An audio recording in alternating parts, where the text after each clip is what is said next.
Heureuse de vous retrouver pour le tour de l'actualité sociopolitique africaine.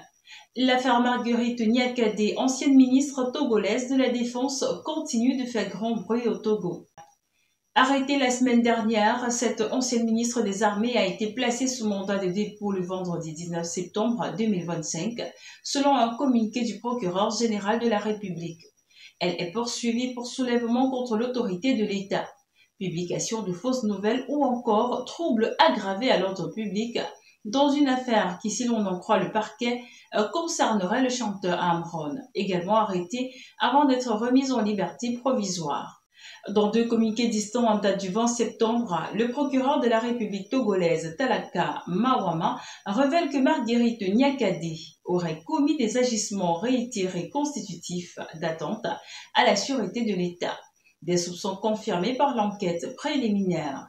Le communiqué indique par ailleurs que la prévenue aurait délibérément détruit un élément de preuve lors de sa garde à vue.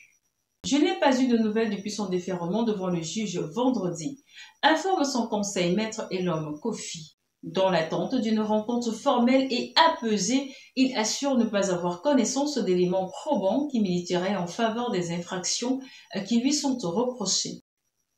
Connue pour ses prises de position contre son ancien beau-frère, le président Faure Gnassingbe, elle se serait livrée à des appels séditieux à l'armée entre les mois de juillet et de septembre, une période au cours de laquelle elle aurait rencontré à plusieurs reprises une autre figure critique du pouvoir, le chanteur Amron, de son vrai nom, Narcisse Tchala Essowe. Deuxième actu. En Ouganda, les autorités électorales ont officiellement déclaré le président Yoweri Museveni candidat lors d'un événement organisé à la périphérie de Kampala, la capitale. Après que plus de 2 millions de partisans ont signé pour soutenir sa candidature selon son parti. Le mouvement de résistance nationale, parti au pouvoir de M. Museveni, contrôle l'Assemblée nationale, qui est largement considérée comme faible et soumise à la présidence. En 2017, les législateurs ont supprimé la limite d'âge constitutionnel pour la présidence, laissant à M. Museveni, aujourd'hui âgé de 81 ans, la possibilité de se présenter aussi longtemps qu'il le souhaite.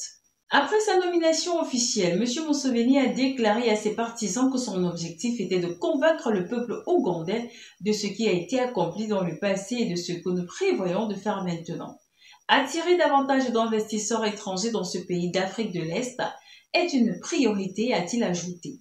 Des centaines de personnes se sont rassemblées dans des lieux de cérémonie à Kampala pour célébrer l'investiture plus tard dans la journée de mardi. Museveni a d'abord pris le pouvoir par la force et est resté non élu jusqu'en 1996. Depuis 2001, les élections ont été entachées d'allégations de trucage et d'ingérence de l'armée, aujourd'hui dirigée par le fils de Museveni.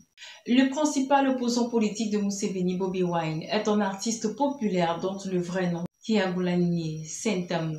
Sa nomination est prévue dans le courant de la semaine. Lors de l'élection de 2021, Bobi Wine a obtenu 35% des voix, tandis que Museveni, avec 58%, a enregistré le pire résultat de son histoire, faisant de Bobi Wine l'adversaire le plus puissant du président depuis des décennies. Monsieur Wine affirme que sa victoire a été volée par un bourrage généralisé des urnes et d'autres pratiques irrégulières. Les autorités électorales ont nié ces allégations. Troisième actu. En marge de la 80e session de l'Assemblée générale des Nations unies à New York, M. Patrick Hachi, ministre d'État et conseiller spécial du président ivoirien Alassane Ouattara, a été reçu en audience par le président sénégalais Bassirou Diomaye Faye. Portant un message personnel du chef de l'État ivoirien, M. Hachi était accompagné de M. Fidel Sarasoro, ministre et directeur de cabinet du président Ouattara, ainsi que de M. Léon Kakou-Adom, ministre des Affaires étrangères. Les discussions ont mis en lumière l'excellence des relations de fraternité, d'amitié et de coopération entre la Côte d'Ivoire et le Sénégal, considéré comme un modèle de partenariat en Afrique de l'Ouest.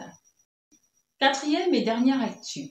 L'opposition comorienne réclame une transition politique sans le président Azali. Réunie à Ouani sur l'île d'Edouard, l'opposition comorienne a lancé un appel fort pour une transition démocratique excluant le président Azali Assoumani, accusant le régime de dérive autoritaire et de répression des libertés fondamentales. Les partis réunis dénoncent également des pressions subies durant leurs travaux. Du 18 au 20 septembre, les principales forces de l'opposition des Comores se sont retrouvées à Ouani pour une série de rencontres politiques visant à dresser un bilan de la situation institutionnelle et sociale du pays.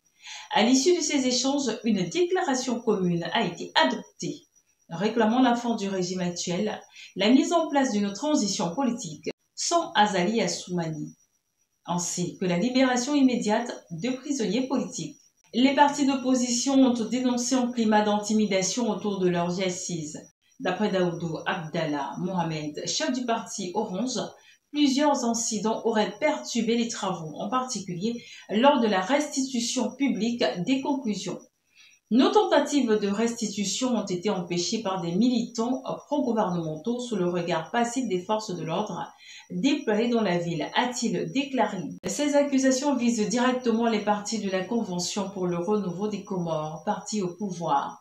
Les forces d'opposition ont appelé la communauté internationale à suivre de près la situation politique des Comores et à soutenir le retour à un processus démocratique crédible dans un contexte où les libertés civiques sont perçues comme gravement restreintes.